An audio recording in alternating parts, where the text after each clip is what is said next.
Hi everyone, today in this video we are going to study about the structure of anatropous ovule and the development of female gametophyte. Okay, so before learning about that, let's revise about the few topics. We are discussing about the first chapter, reproduction in lower and higher plants. In that chapter we have completed with the reproduction in lower plants, and now we are discussing about the reproduction in higher plants. In higher plants, that is the angiosperms. What is that? We are seeing about the sexual reproduction in them. We have completed till the development of male gametophyte, but before starting with this development of female gamete, let's revise a short revise about that. What we have discussed? We have discussed first about, that is the microsporogenesis, that is development of microspore. We have seen about the structure of anther, structure of pollen grains, and the last we have seen about the development of male gametophyte, isn't it? So in that development of male gametophyte, we have got two male gametes. And what will be happening is, in that we have seen about the two things, that is two-celled structure and three-celled structure. Two-celled stage, something you will be remembering, that is in this two-celled stage only, what happens is that enters into the female one. This is stamen. You will be remembering stamen consists of anther, filament and connective. What it consists of? Anther, filament and connective. Okay, so in that, in the development of male gamete, in which development of male gamete we have seen two-celled structure and three-celled structure. In this two-celled structure, what happens is that it sticks into the stigma, and it sticks into the stigma of the flower. Okay, stigma is the female part of the flower.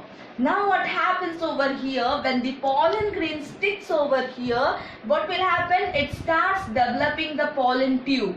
What will happen? This pollen tube will make the passage from the style and will enter inside this ovule. So about this ovule only we will be discussing just now. Okay, so next, in the angiosperms, what happens in angiosperm, that is a term that is called as the anatropous ovule.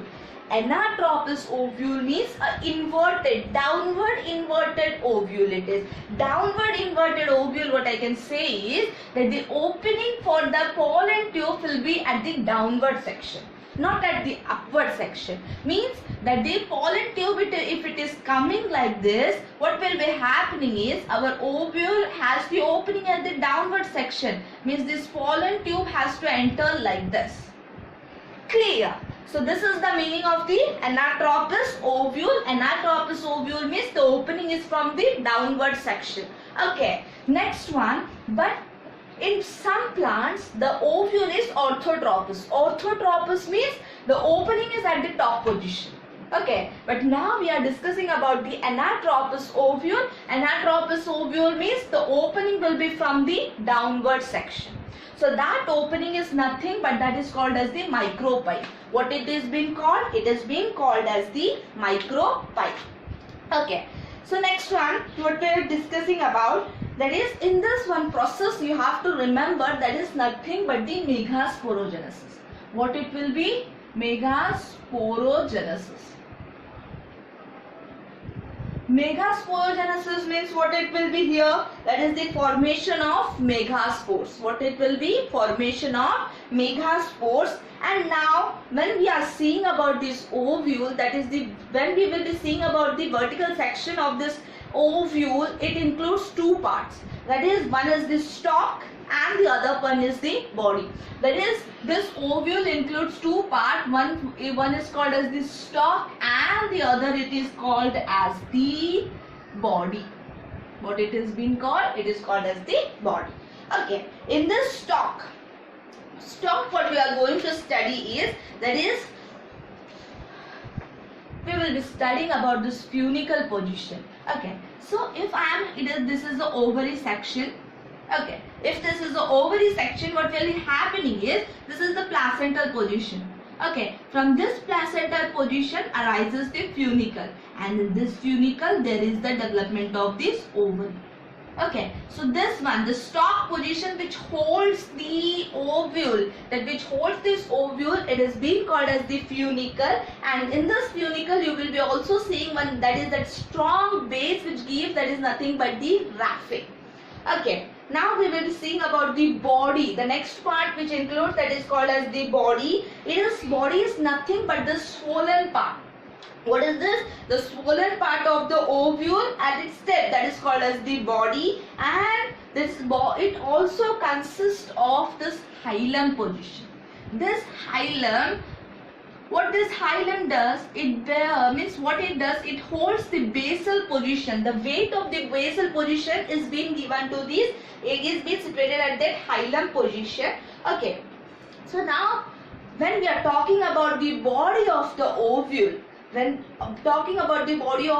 what we have to see? We have to see many things. That is, first one is, that is nothing but the nucellus. Second one, it is the chalaza. Next one, we will be seeing micropyle, integuments. Okay, so next one, what is this chalaza? Chalaza is the basal position. What is this? Chalaza is the basal positions from where the integuments arise. Okay, what it is? Chalazal is the basal part, and from here what arises? Integuments arise. What arise? Integuments. What are, now the question arises that what are these integuments?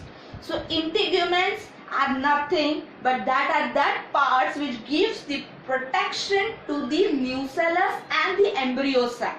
What are this? You can see this two parts that are called as the integuments. This integuments, what it does, it gives the protection to these parts. Okay, so what we were discussing about this integuments. In integuments there are two parts, that is one is the inner integument and the next is the outer integument. Therefore we have two integuments, therefore it is being called as bitegmic. And in most of the angiosperm, or in the angiosperm, usually the ovules are bitegmic. What they are? Bitegmic. Why they are bitegmic? Because there is two layers of integuments, that is one of the inner layer and one is the outer layer. So what is the work of this integuments? This integuments, what they do give the protection. What they do? They give the protection to this embryo sac and to this nucellus. Clear? Next one, we will be seeing about this micropyle. Micropyle is that opening section which will allow the pollen tube to enter inside this nucellus. And inside this nucellus. Clear with this much? Okay, so next one, and one more important thing which we have missed out, this integument. This integument later on will get converted into the seed coat. Okay, that is, the outer layer will be called as the testa and the inner layer will be called as the tegmen. That we will be discussing later also, no worries about that. Next one, raphe, it is the strong, that is, it will be giving a strong layer of protection also, and it will be giving us firm support. Okay, support to this ovule.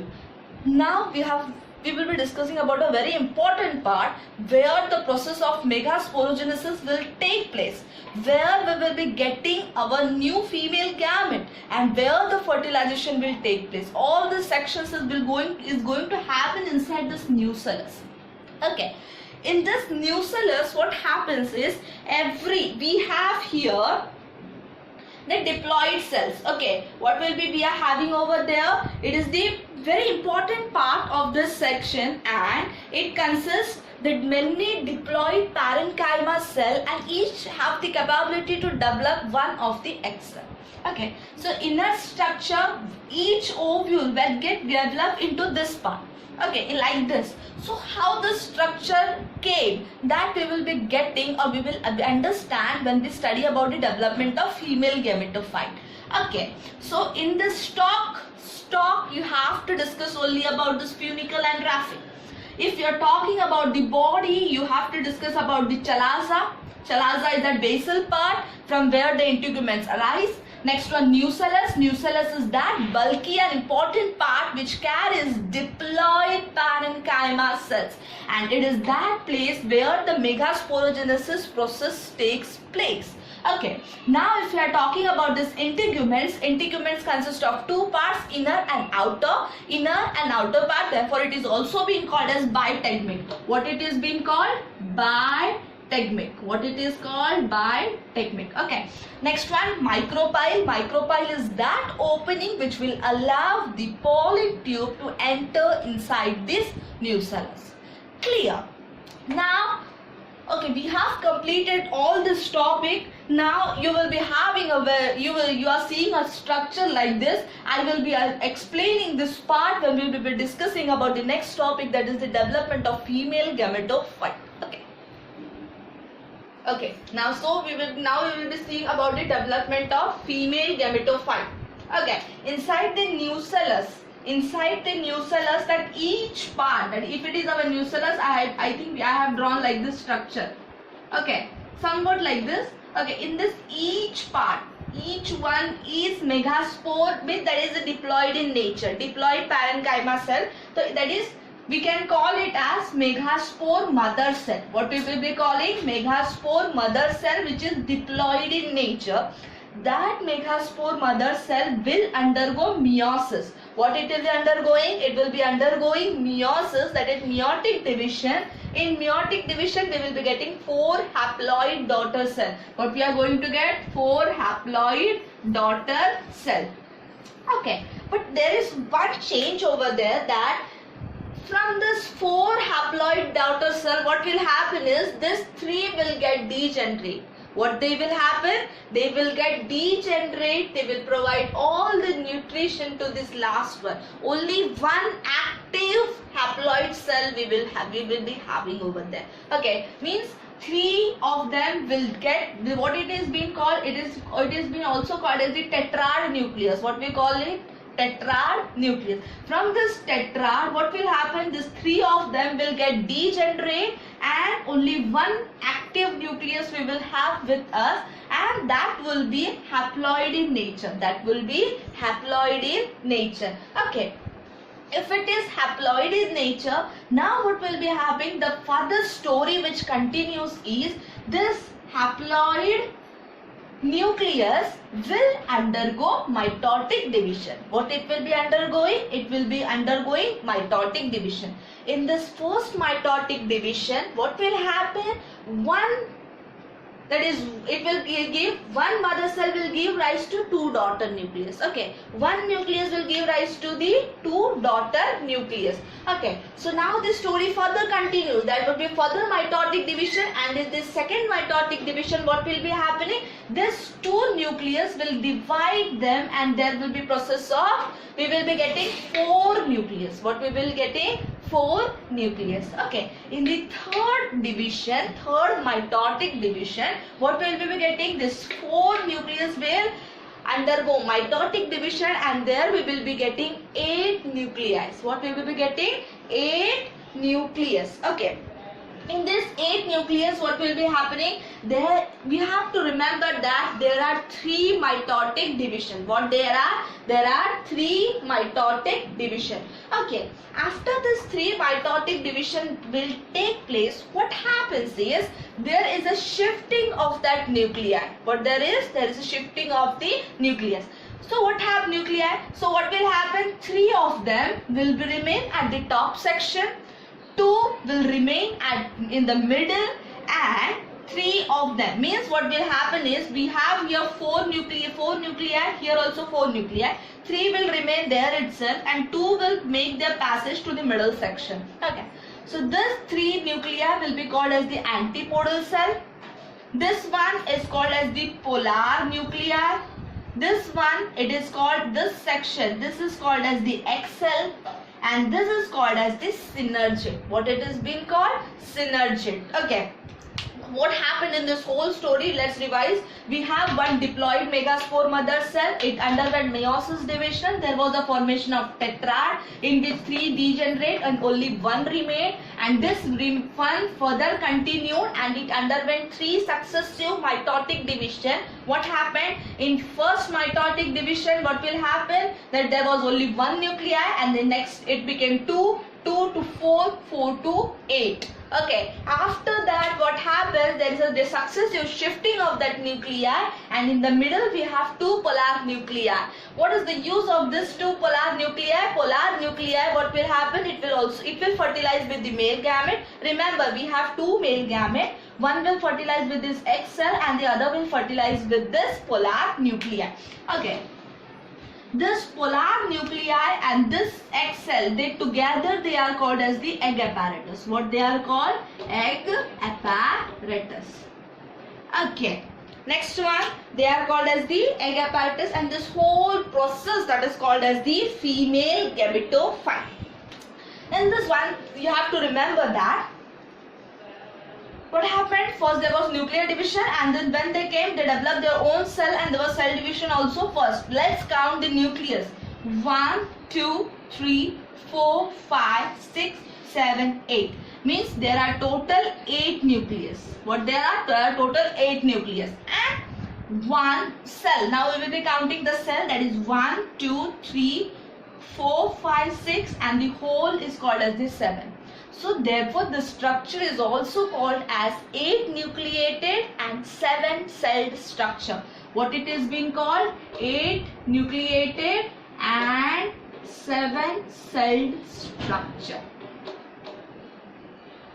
Okay, this is monosporic. Monosporic means only one cell is being involved. There is no involvement of any other cell. Only one cell is involved, therefore monosporic. And it is also being called as endosporic. Endosporic means it takes place inside the spore, that is ovule. Okay. So next one, we have seen all this structure. That is nothing but the development of female gametophyte. Egg apparatus only consists of the polar nuclei, X cell, and next one the synergy. What are the importance of all these things we will be seeing in the double fertilization? Okay, so with this, thank you.